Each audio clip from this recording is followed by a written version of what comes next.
দুদিন ধরে পরস্পরকে লক্ষ্য করে দফায় দফায় হামলা চালানোর পর অবশেষে সহিংসতা বন্ধ করে ফের আলোচনায় বসতে রাজি হয়েছে যুক্তরাষ্ট্র ও ইরান। যুক্তরাষ্ট্রের এক উচ্চপদস্থ সরকারি কর্মকর্তার বরাত দিয়ে গতকাল রোববার এক প্রতিবেদনে এ তথ্য জানিয়েছে অ্যাক্সিওস। কাতারের রাজধানী দোহায় আগামীকাল মঙ্গলবার থেকে দুই দেশের সরকারি প্রতিনিধিদের মধ্যে আলোচনা শুরু হবে বলে উল্লেখ করে অ্যাক্সিওসকে ওই মার্কিন কর্মকর্তা বলেছেন, ইসলামাবাদ সমঝোতা চুক্তিতে উল্লেখিত পয়েন্টগুলো নিয়ে আলোচনা হবে। উভয় পক্ষই বর্তমানে শান্ত আছে এবং হরমুজ প্রণালী দিয়ে বাণিজ্যিক জাহাজগুলো মুক্তভাবে চলাচলে কোনো বাধা নেই।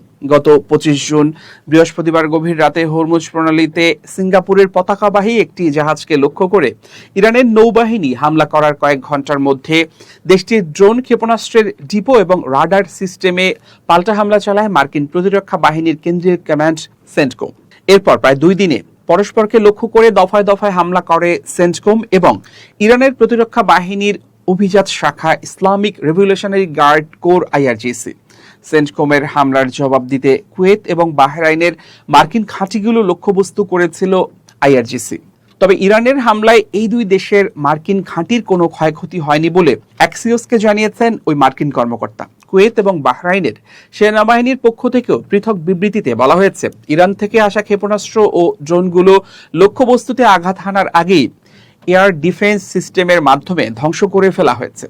কুয়েত এবং বাহরাইনের মার্কিন ঘাঁটিতে হামলার পর 27 জুন ইরানের সরকারি টেলিভিশন চ্যানেল প্রেস টিভির মাধ্যমে IRGC ঘোষণা করেছিল, গত 25 জুন ইরানে হামলার মাধ্যমে যুক্তরাষ্ট্র যুদ্ধবিরতি লঙ্ঘন করেছে এবং তার ফলাফল মার্কিন বাহিনীকে ভুগতে হবে।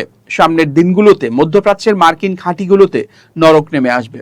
IRGCর এই ঘোষণার কয়েক ঘন্টা পর নিজের সামাজিক যোগাযোগ মাধ্যম ট্রুথ সোশ্যালে পোস্ট করা এক বার্তায় ট্রাম্প বলেন, আমরা খুব সফলভাবে ইরানে সামরিক অভিযান শুরু করেছিলাম, এখন তা স্থগিত আছে, কিন্তু এমন মুহূর্ত যে কোনো সময় আসতে পারে যখন আমরা আর যৌক্তিক আচরণ করব না। আর সত্যি যদি এমন মুহূর্ত আসে তাহলে পৃথিবীর মানচিত্রে ইসলামী প্রজাতন্ত্র ইরান নামে কোনো কিছুর অস্তিত্ব থাকবে না। প্রেসিডেন্ট ট্রাম্পের এই পোস্টের পর সংঘাত বন্ধ করে আলোচনায় বসতে সায় দেয় ইরান।